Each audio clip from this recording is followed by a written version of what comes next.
Hello and welcome to News Across Nigeria. I'm Olumide Macaulay. Coming up on the program, another 25 people have been killed in fresh attack in Bassa local government area of Plateau State.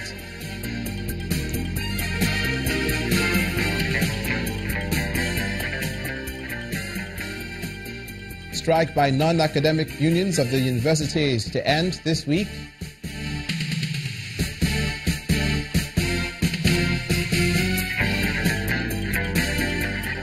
And Anambra State continues to woo investors for its rice production project.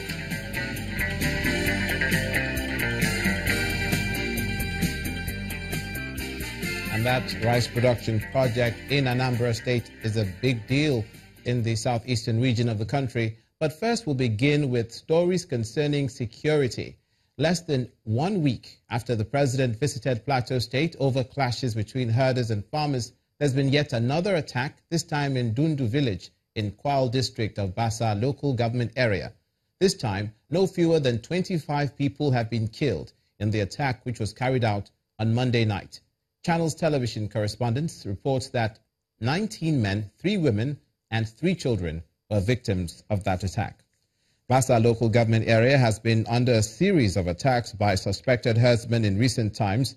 Just last Saturday, at least 4 people were killed in LGA in Kwal district of the same local government area. Nigeria's military should rejig its counter-terrorism operations to win the fight against insurgents like Boko Haram. This is coming from a former commander of the Sri Lankan Navy, Vice Admiral Travis Shinai, at a lecture at the National Defense College in Abuja. He drew from the experiences of the Sri Lankan Armed Forces counter-terrorism operations against the Tamil Tigers, appealing to the Nigerian military to be mindful of any threat that will serve as an impediment to defeating terrorism. Globally, terrorism has proven very difficult to defeat.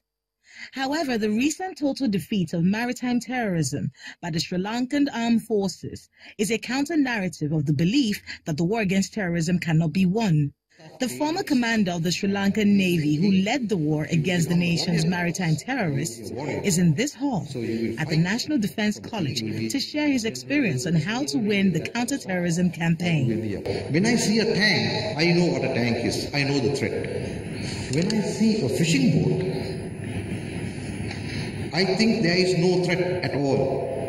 That is where I lose the battle. So the most simple things and the most obvious little things may be your biggest threat. Always keep that in mind when you fight irregular war.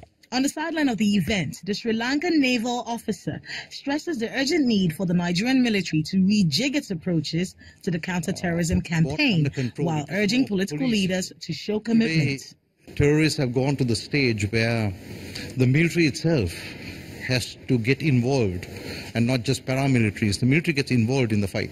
And today, we are fighting a 4th-generation war against non-state actors. So, the conventional warfighter or the state military itself has to start rewriting its doctrine to cater to the new form of war.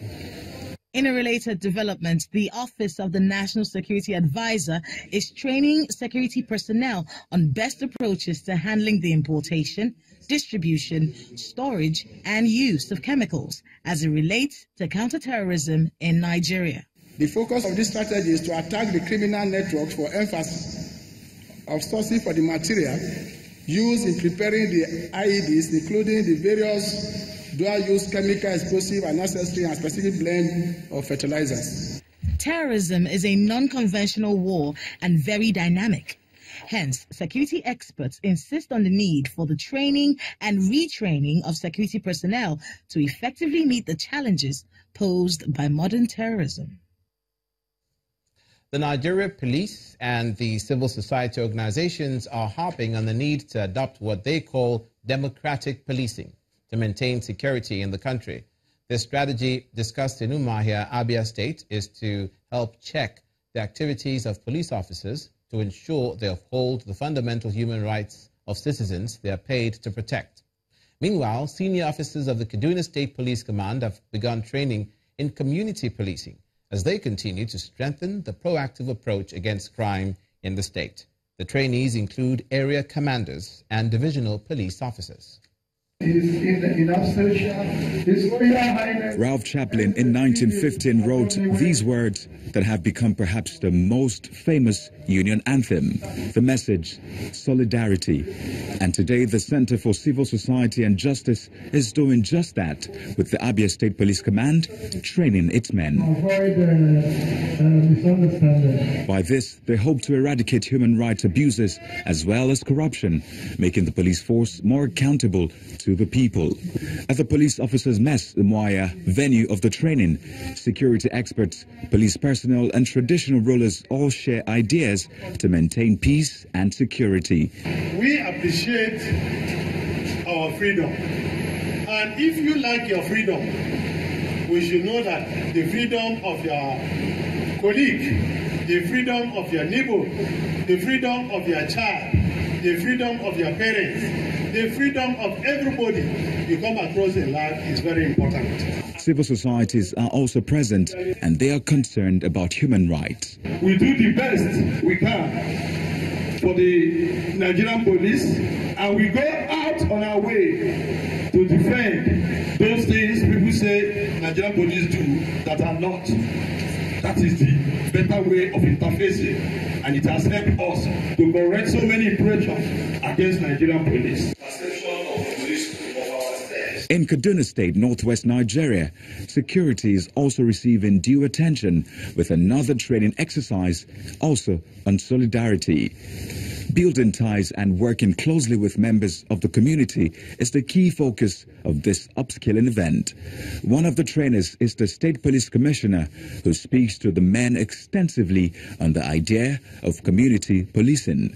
Strong, self-sufficient communities that work with and trust the police do not suffer from a high level of crime and public disorder. The participants, mostly area commanders and divisional police officers, are hopeful they will use this knowledge adequately. This training organized by the Kaduna State Police Command also covers major issues such as domestic violence, police ethics and discipline, as well as anti-corruption. Away from security issues to politics, ahead of the coming general elections, the Cross River State government has begun advocacy on the need for its people, especially women, residing in the state to get registered in order to exercise their franchise come 2019. The women drawn from the 18 local government areas who converge in Calabar, the state capital, are expected to in turn return to their communities to continue the voter education advocacy. The Commissioner for Women Affairs, Stella Ode, says the only way women can get more engaged in political representation is by getting their PVCs and voting. About now, ladies and gentlemen, I want to hand over respectfully. Hundreds of women from the 18 local government areas in Cross River State converged on the Women Development Center, Calabar. They are here to be educated on the electoral process and what their responsibilities are. Right now. The state government believes it's time to get women involved in politics. We have been able to form them into groups because after today they will be able to go back to their villages to sensitize the local women so that they can all get properly registered, because that's the only power we have. Beyond awareness and information on voter registration, the women also need to understand why they should discourage their children from being used by politicians to foment violence.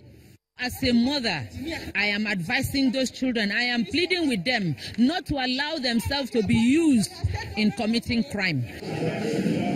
Meanwhile, in Ondo State, southwest of Nigeria, the Independent National Electoral Commission, INEC, briefed journalists on the preparedness of the commission ahead of the 2019 election. Now, somebody asked, what are we going to do, or what are we doing to see to it that they don't fall in wrong hand and used for... Well, I can tell you so far, there is no directive from headquarters. But we are thinking, I say thinking of burning them. According to the commissioner, 1.3 million PVCs have been distributed and over 370,000 yet to be collected. As the 2019 elections draw closer, one thing is certain: the PVC remains the only option for people's voice to be heard. Mobilization have also begun in earnest in anticipation for the realization of the needed changed society. The World Bank injects a lot of millions of dollars into Nigeria's power sector to boost power transmission in the country. That's coming up on News Across Nigeria. Stay with us.